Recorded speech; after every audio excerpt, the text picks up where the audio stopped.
Harap tenang, karena Anda sedang mendengarkan Bisik, Bincang Asik Konservasi.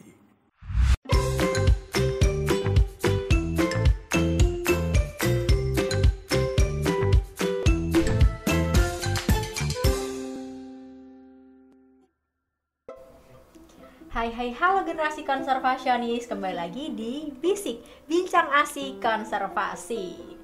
Teman-teman, kali ini kita akan membahas mengenai hal di mana hal ini membuat Departemen Konservasi Sumber Daya Hutan dan Ekowisata banyak diminati oleh calon mahasiswa.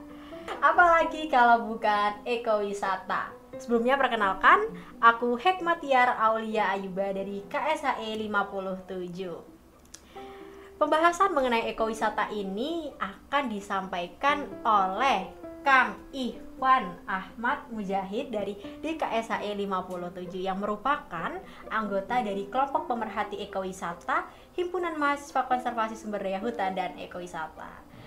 Mari kita langsung sapa saja Kang Iwe. Halo Kang Iwe. Oke, halo Teh Hekmat. Selamat pagi, selamat siang, selamat sore, selamat malam, atau kapanpun itu teman-teman menyaksikan podcast ini. Kenalin ya, aku Iwan Ahmad Mujahid dari KSHE Angkatan 57. Kebetulan aku biasa dipanggil Iwe gitu, makanya panggil aku Kang Iwe aja. Di PB nama lapangnya Kang Iwe. Nama lapang nggak tuh? Nama lapang. Iya. Gitu.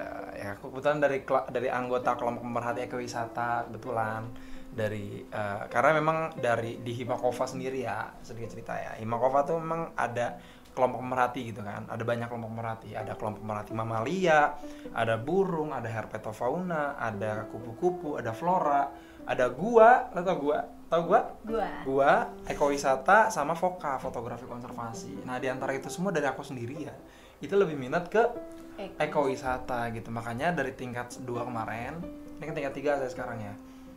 Di tingkat 2 kemarin memilihnya ekowisata memang, jadi setiap kegiatan-kegiatan tuh buat nambahin materi lah ya, atau praktek-prakteknya di luar kelas, karena tiap di kelas kan kita udah dapet nih KSHE. Betul. Ada mata kuliah RAE itu apa?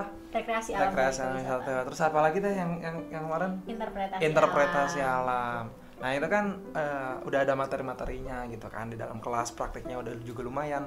Nah ini di kelompok pemerhati ini, termasuk kelompok pemerhati yang lain tuh yang membuat memperdalam lagi untuk mewadahi teman-teman yang punya minat gitu di situ. Nah aku tuh kebetulan di ekowisata gitu loh, makanya aku masuknya kelompok pemerhati ekowisata. Wah, berarti udah sangat expert nih teman-teman. Berarti nggak usah diragukan lagi ya. Nggak gitu juga. Jawaban dari Kang nggak gitu juga. Aku masih belajar juga. Kebetulan RAE sama itu interpret juga nggak begitu bagus ya.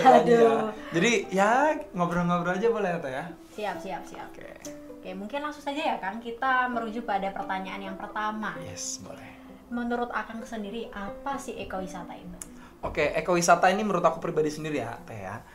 Ekowisata itu kan memang yang kita kata ada kadang-kadang disebut di sebuah tempat tuh ini taman wisata gitu kan, saya juga pariwisata, ada juga ekowisata, dan ternyata itu berbeda. Dulu ketika aku belum jadi mahasiswa, ketika masih siswa itu ngeliat tulisan-tulisan itu aku pikir sama-sama aja gitu, tapi ternyata ketika udah kuliah ternyata berbeda gitu loh. Mungkin ekowisatanya ya, menurut aku sendiri ekowisata tuh lebih kepada kegiatan pariwisata, kegiatan berkunjung atau pokoknya berkegiatan lah ke alam yang berbasis konservasi menurut aku sendiri ya, yang mana di situ tuh di kegiatan wisata ke sebuah tempat kunjungan itu tuh memanfaatkan flora fauna sekitar gitu loh. Jadi emang perpaduan antara wisata dan juga ekologi gitu dari flora faunanya. Karena kalau misalnya wisata sendiri ya, kita sebut-sebut tuh kayak misal kita ke luar kota, jalan-jalan ke perkotaan, itu kan wisata juga gitu kalau menurutku ya.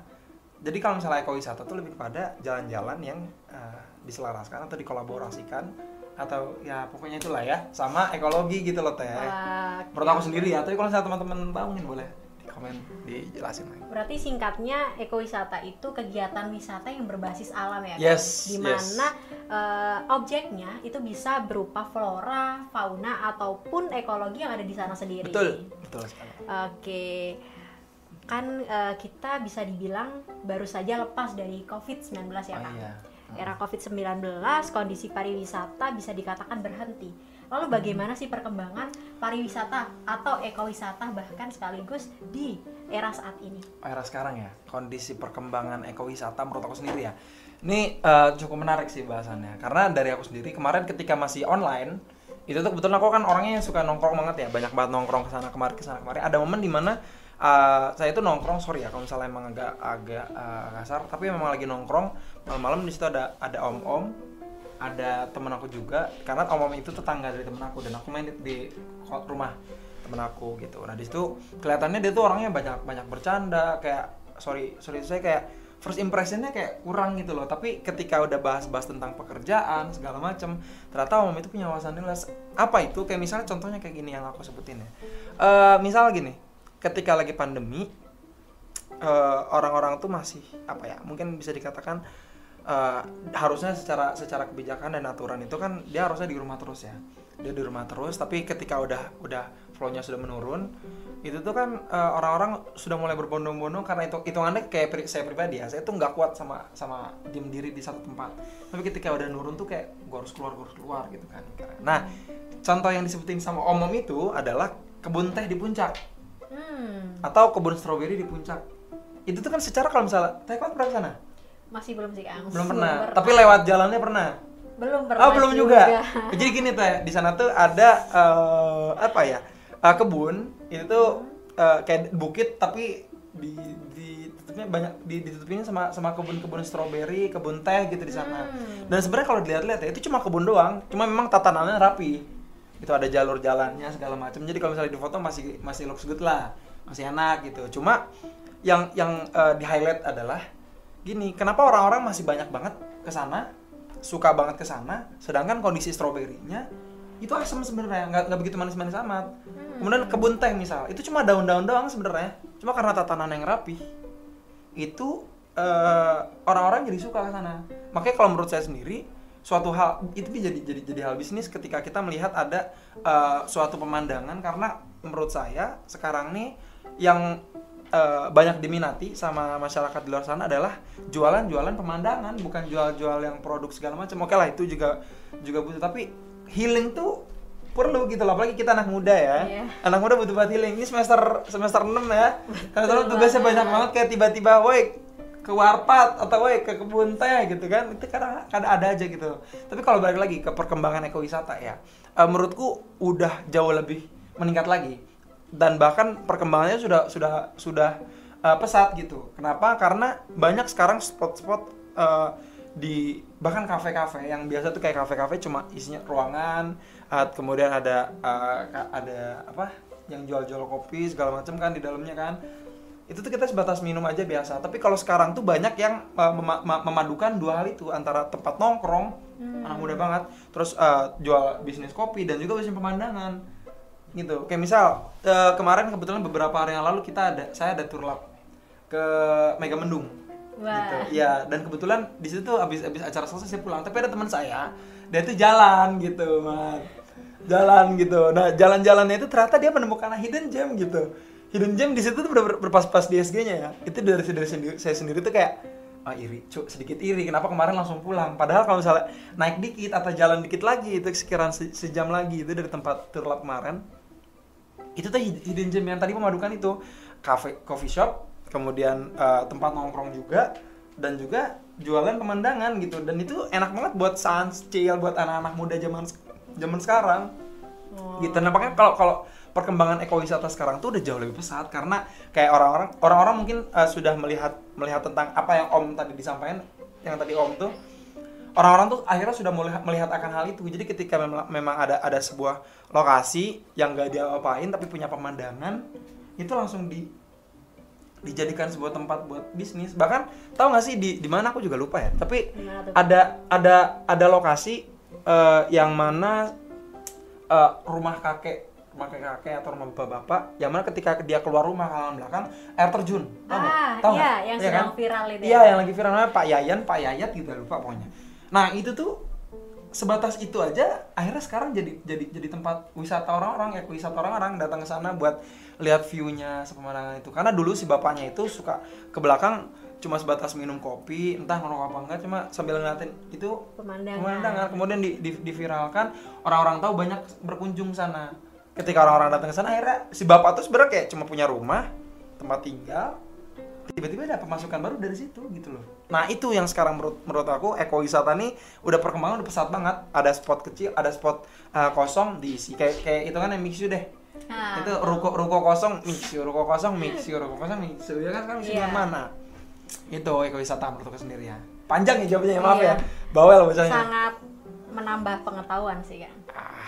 Biasa aja lah. Jadi dapat dikatakan bahasanya pariwisata saat ini, khususnya ekowisata itu sangat berkembang pesat. Yes. Mengapa? Karena orang-orang berbisnisnya itu menggabungkan 3 hal. Mulai bisnis produknya, misalkan coffee shop, lalu bisnis dari estetikanya sendiri tempat itu, dan bagaimana lokasi tersebut jadi tempat untuk berkumpul dengan sesama. Nah, bahasa kerennya kayak gitu. Tadi kan saya nongkrong, coffee shop, jual pemandangan, tapi bahasa kerennya kayak gitulah. Nah, tapi masalahnya Kang, ketika tadi sebuah tempat menjadi viral nih, pasti bakalan ada sisi positif dan sisi negatifnya kan. Nah, misalkan yang awalnya sepi nih jadi ramai orang. Nah, itu seperti apa sih Kang? Positif dan negatifnya. Menurut aku sendiri ya, positif negatifnya ini mulai dari positif. Positifnya itu akhirnya orang-orang akan memandang dan mengetahui dan bahkan menambah wawasan terkait dengan apa itu ekowisata. Dan ternyata ekowisata semenarik itu loh dibanding dengan orang-orang yang ya mungkin ada juga orang-orang yang nggak suka melihat ke alam, tapi nyatanya sekarang tuh anak muda tuh banyak banget yang kayak dikit-dikit ke alam, dikit-dikit muncak gitu kan. Itu positif, salah satu positifnya itu. Yang kedua positifnya dari adanya ekowisata ini sebenarnya lebih kepada bisa memberdayakan masyarakat sekitar. Itu mungkin salah satu contohnya tadi yang rumah Pak Yayan itu yang Pak air terjun, atau mungkin pemberdayaan masyarakat yang aku maksud lebih kepada misal kebun teh tadi. Di sekitar pasti adalah warga-warga sekitar yang punya tempat tinggal di sana. Tapi dengan adanya pemandangan itu kan ada rasa-rasa mungkin ketidaknyamanan dengan kehadiran banyak orang ke lokasi-lokasi itu. Akhirnya dengan biar mutualisme gitu kan, akhirnya pengelola ekowisata tuh mengajak masyarakat itu untuk ayo sini bantu kerja dapat duit, warga juga banyak, kita sama-sama untung. Jadi nah mungkin di situ positifnya menurutku. Sebenarnya masih banyak ya, tapi kalau misalnya banyak kayak bisa dijelasin sampai maghrib ini buka puasa, itu masih pagi.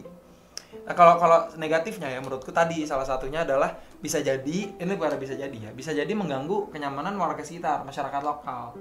Gitu. Dengan adanya ekowisata di sekitar sana, orang-orang akan berpikir gue pengen ke sana. Tapi buat masyarakat adat kayak gue udah biasa kesini, tapi dengan adanya tempat baru ini, kenapa orang-orang jadi makin banyak? Dengan banyaknya orang, akhirnya fasilitas akhirnya bisa jadi dirusak, kemudian bisa jadi sampah-sampah numpuk.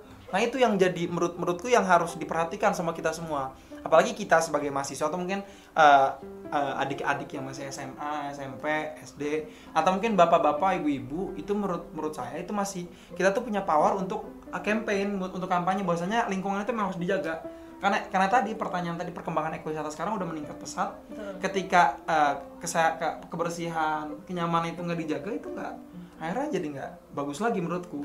Jadinya kita sebagai mahasiswa, sebagai siswa-siswa tadi juga, itu kita sebagai generasi penerus bangsa, kita harus banyak belajar yang benar, saya mengetahui manfaatnya apa dan dampak bagi lingkungan sekitarnya apa, dan buat orang tua itu bisa memberikan edukasi kepada anak-anaknya. Iya, betul. Itu karena kan rata-rata anak-anak yang banyak yang nggak tahu, kayak tiba-tiba lari, nginjek tanah, akhirnya jelek. Benar banget. Gitu. Iya kan? Nah itu menurutku positif negatifnya sih. Singkatnya sih kayak gitu ya, karena dijelasinnya lagi panjang banget. Jadi sebenarnya tuh sisi positif maupun negatif tidak bisa dipisahkan. Dan jika ada negatif pun itu kontrolnya juga dari kita sendiri, bagaimana tetap menjaga agar keindahannya juga bisa kita terima lagi. Betul. Lalu tadi Kang Iwe sempat berbicara tentang kolaborasi nih antara masyarakat ya yang ada di daerah sekitar lokasi wisata dengan orang yang berkunjung nih. Kolaborasinya bisa dijelaskan ya Kang seperti apa, atau pemberdayaannya dalam bentuk orang yang di sekitar situ menjaga tiket, atau yang datang ke situ harus membayar, atau seperti apa sih Kang? Ntar agaknya berat. Tadi gimana pertanyaan-pertanyaannya sebenarnya kayak gimana? Mohon maaf nih nggak ngerti ini saya. Maksudnya bagaimana hubungan antara masyarakat sekitar dengan pengunjung, kolaborasinya seperti apa? Apakah harus membayar HTM atau seperti apa sih Kang dalam perkembangan ekowisata saat ini? Kalau menurutku ya, di sebuah tempat ekowisata terkait dengan ada HTM atau enggaknya itu kebijakan pengelolanya sebenarnya, kebijakan pengelolaannya. Tapi kalau kolaborasi antara pengunjung dan juga warga sekitar itu lebih kepada misal dari gara-gara masyarakat sekitar harusnya dia udah lebih tahu dong lokasinya kayak gimana. Itu bisa membantu para pengunjung jadi nganterin gitu kan. Pak ini di mana ngarahin gitu kan. Jadi itu kalau tour guide. jadi tour guide iya, tapi kalau tour guide tuh mungkin next step jauh next step ketika dia sudah memiliki wawasan. Tapi setidaknya ketika ada orang yang berkunjung ke sebuah lokasi ekowisata, ya itu bisa menunjukkan juga ketika si pengunjung ini nggak tahu gitu. Makanya bisa jadi kolaborasi yang baiknya adalah ketika saling membantu ketika sama-sama kesulitan. Entah memang pengunjung yang tersesat atau mungkin masyarakat sekitar yang membutuhkan bantuan gitu. Dan dengan adanya hal itu, dengan terjadinya hal itu, otomatis silaturahim itu akan terjaga, ya nggak? Orang-orang akan ngerasa lebih nyaman. Ya nggak sih, kalau misalnya kita ngebantu orang lain kan kita kayak lebih wah enak banget nih. Bener gitu banget. kan. Nah itu kalau menurutku salah satu kolaborasinya itu kayak gitu, bentuk kolaborasi antara masyarakat sama pengunjung ya kayak gitu. Tapi kalau misalnya masyarakat sama pengelola itu tadi mungkin bisa pemberdayaan masyarakat dari masyarakat yang membuka yang membuka jasa sebagai mungkin yang tadi jaga loketnya atau mungkin bagian parkirnya atau mungkin yang jaga di keamanan di curug gitu misalnya ya gitu kalau menurutku. Baik, sudah sangat jelas tadi ya yang sudah dijelaskan oleh Kang Iwe mengenai pengertian, lalu perkembangan ekowisata, kolaborasi masyarakat sekitar. Nah, yang sekarang nih Kang, kita kan mahasiswa konservasi. Di konservasi sendiri biasanya lebih mengesampingkan pemanfaatan, padahal pemanfaatan sendiri itu masuk di dalam 3 pilar konservasi. Sedangkan ekowisata sendiri juga lebih banyak ke pemanfaatan gitu. Bagaimana caranya atau upaya agar flora fauna yang ada itu dapat tetap lestari. Jadi kita sebagai mahasiswa konservasi ini tugasnya bener loh, bisa mengkonservasi itu semua. Kalau dari Kang Iwe seperti apa? Ya kalau menurut aku sendiri ya, upaya mungkin ya, bagian dari upaya kita sebagai mahasiswa atau sebagai konservasionis ya, karena kita di KSHI banyak belajar tentang konservasi, itu lebih kepada ini sih, gimana cara kita bisa memaksimalkan, mengoptimalkan power kita. Maksud dari power adalah kita tuh punya energi yang banyak, kita punya wawasan juga karena kita belajar gitu. Nah, hal-hal itu yang sebenarnya harus dioptimalkan, dimaksimalkan. Karena kalau misalnya dipendam untuk sendiri buat apa gitu kan, sebaik-baik manusia adalah yang bermanfaat bagi sesama gitu. Nah, posisinya terkait dengan upaya kita lebih kepada kita memanfaatkan power dengan saling mengingatkan minimal. Seminimal-minimalnya adalah mengingatkan. Ketika kita lagi di sebuah kawasan ekowisata, itu kita ngobrol lah, sampaikan tolong dijaga, sama-sama jaga kebersihannya karena bla bla bla bla bla. Atau kalau misalnya memang nggak memungkinkan buat sosialisasi gitu ya minimal berikan tempelan lah. Sedikit bukan tempelan ya, menyampaikan kepada pihak pengelola mungkin ya, lebih kepada tolong diperbanyak lagi terkait dengan aturan-aturan di lokasi ekowisata agar bisa terjaga gitu terkait dengan keanekaragaman hayatinya di sana, biar nggak terganggu gitu semuanya kayak gitu menurutku. Dan sebenarnya bentuk ini mungkin kayak hitungannya belajar kita pas SD itu lebih kepada tolong kita untuk saling menjaga tanaman-tanaman dan juga satwa liarnya, satwa-satwa di sana jangan sampai kita mengganggu. Misal gabut potong ranting ya, tebang pohon ya kan, itu kan materi hal-hal yang udah kita ketahui dari SD bahwasanya kita menjaga lingkungan dengan tidak menebang pohon secara liar. Betul, kita bisa menjaga itu gitu kan, buang sampahnya pada tempatnya kayak gitu. Nah, hal-hal itu yang sebenarnya hal-hal kecil yang bisa kita lakukan terkait dengan itu flora. Terkait dengan fauna itu lebih kepada ketika kita melihat fauna jangan diganggu gitu. Dokumentasikan silahkan gitu, tapi jangan sampai mereka merasa terganggu karena pemahamanku tuh tentang fauna, ketika fauna melihat manusia itu kita disebut sebagai predator. Kalau nggak salah ya. Betul. Ya semoga teman-teman itu yang lain tuh bisa merevisi kalau misalnya ada yang salah ya. Kayak gitu. Dan ketika kita nggak mengganggu mereka nggak akan ganggu kita gitu loh. Kecuali memang ada case-case tertentu, misal ada cerita harimau belum makan lah gitu kan. Ya berarti kan yang salah bukan orang yang datang ke sana tapi pengelola itunya kan. Kayak gitu kan. Nah, itu sebenarnya menurutku bisa dilakukan kayak gitu. Gimana caranya bisa upaya kita bisa membantu melestarikan gitu ya flora faunanya biar nggak terganggu kayak gitu. Lebih kepada itu sih. Hal simpel sih menurutku ya. Hal simpel itu yang sebenarnya bisa kita lakukan, tapi nyatanya orang tuh tidak melakukan hal itu. Pernah muncak? Kebetulan belum kan? Oh belum. Yaudah next kita puncak abis ini ya. Mungkin ketika nanti muncak, lihat coba kanan kirinya. Kayak ada aja gitu orang minimalnya ya, bukan buang sekresek sampah. Mungkin ada juga, tapi seminimalnya putung rokok. Banyak orang yang bilang bahkan sepakat juga naik gunung tuh nggak enak kalau misalnya nggak ngerokok. Tapi setidaknya lu tuh mau manfaatin, mau nikmatin hal itu, mau nikmatin gunung, keindahan, kenyamanan ketika muncak, tapi lu nggak ngejaga, akhirnya nggak nyaman dong buat orang lain, merugikan orang lain gitu loh akhirnya. Itu yang harus bisa kita lakukan gitu loh. Setidaknya kita bisa menjaga sesama manusia, sesama kepada fauna gitu loh, itu yang kita jaga. Gitu sih langkah-langkah simpelnya sih menurutku ya. Gitu. Tapi buat yang lain aku yakin teman-teman tahu lah apa yang harus kita lakukan untuk menjaga dan memberikan upaya terhadap konservasi agar menjadi lebih baik lagi. Sangat speechless sih ya teman-teman, karena sepertinya Kang Iwe ini sangat sering turun ke lapang, jadi pengalamannya sangat banyak sekali. Saya sampai kesini belum pernah, tapi banyak dijelaskan oleh Kang Iwe. Semoga teman-teman yang ada di sana juga menambah pengetahuannya. Sebenarnya bukan banyak turun lapang, aku juga nggak begitu banyak turun lapang, bahkan ke gunung ya hitungannya baru 2 kali muncak, terus turun lapang ya itu ketika praktikum aja gitu kan.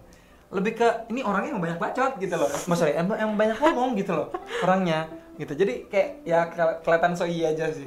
Maaf ya kalau misalnya lagi gimana, silahkan kalau misalnya ada yang dirasa ada yang salah penyampaiannya, tolong disampaikan, boleh melalui Instagram Iwan624 atau mungkin bisa lewat komen di YouTube gitu ya, promosi dikit gak apa ya. Gitu, silahkan dikabarin biar pembelajaran buat saya sendiri, karena saya juga masih mahasiswa belajar gitu loh. Wong matkul tadi rekreasi alam dan ekowisata aja nggak begitu bagus gitu ya. Gitu. Mungkin bisa aku simpulkan ya teman-teman, terkait ekowisata ini singkatnya adalah kegiatan wisata untuk kembali kita kreatif, ya kan? Tapi objeknya berupa alam, berupa lingkungan, baik flora maupun fauna.